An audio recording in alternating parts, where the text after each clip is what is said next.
Oh no, we will be here all year by the time I get this. Well, let me ask you a question. If you were going into space and could bring one toy, what would it be? Well, in the case of aerospace systems engineer Bailey Burns, the answer is simple: the Rubiks Cube. Well, Bailey spoke with us earlier about her love of space and the Rubiks Cube experiment she conducted at zero gravity.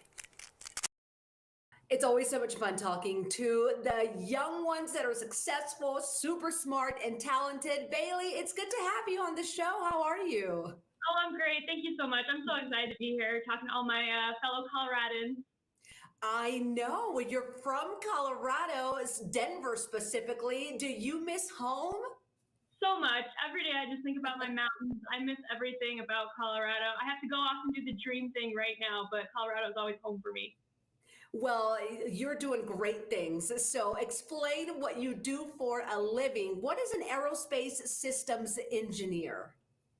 An aerospace systems engineer is basically someone who looks at the big picture and pull the pieces together to make a full system. And I specifically work on life support systems for spacecrafts and spacesuits. So that's like oxygen, pressure control, CO2 removal, all the things you need to keep humans alive in space, and all the things we take for advantage down here on Earth. We have to figure out how to do that up in space.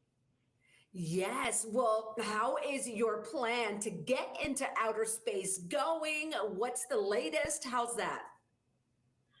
Well, as you can see, I'm still here on Earth, but it's going really well. I'm actively applying and getting out there and putting myself out there. One of the biggest things I'm doing is having really cool experiences down here on Earth.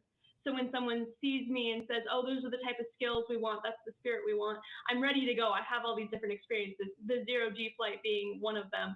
And I think that is going pretty well. And I'm really just looking forward to eventually being able to be kind of a space leader who keeps humans alive and safe and happy up in space. That would definitely be incredible. Now I see you've got a little Rubik's Cube right next to you. So I got to ask about that. Well, how did you come up with the idea to do a Rubik's Cube at zero gravity?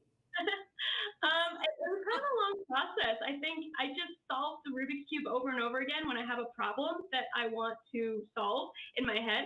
And so I was figuring out how to do zero G. I was solving the cube, and I realized these are two passions of mine that I just want to throw together and merge. And it turned into this whole study of like, well, I can solve a Rubik's Cube because I'm good at the spatial awareness here, but how is that going to be thrown off when my external spatial awareness is everywhere, like when I'm in zero G?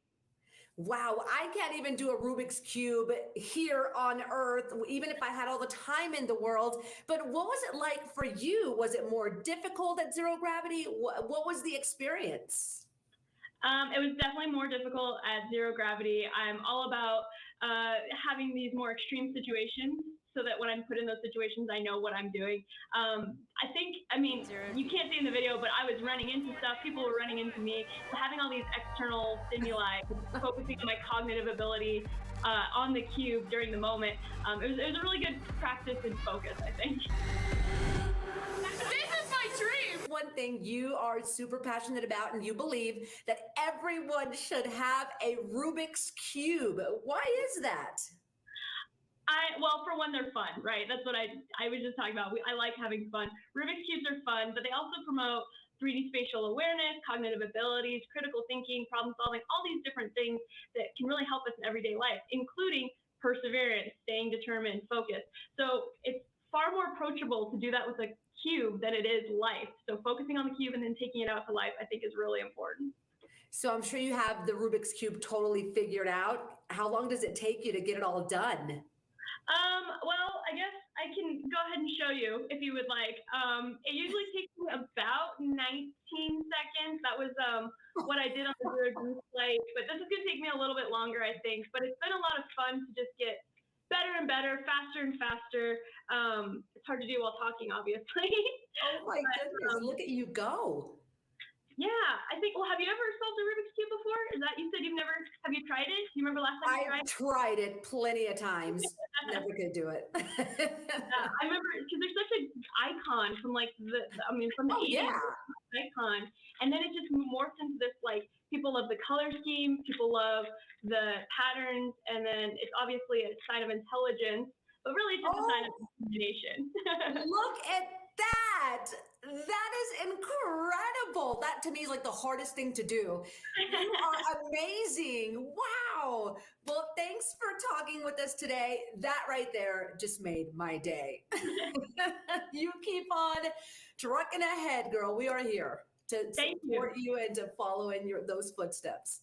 Thank you so much. I appreciate it. And thanks, Denver. I really appreciate all of you guys. Well, check out Bailey's full silver story on the Rubiks Cube official YouTube channel or follow on Instagram at Rubiks_official. And to get your hands on a Rubiks Cube, well, go to Rubiks.com.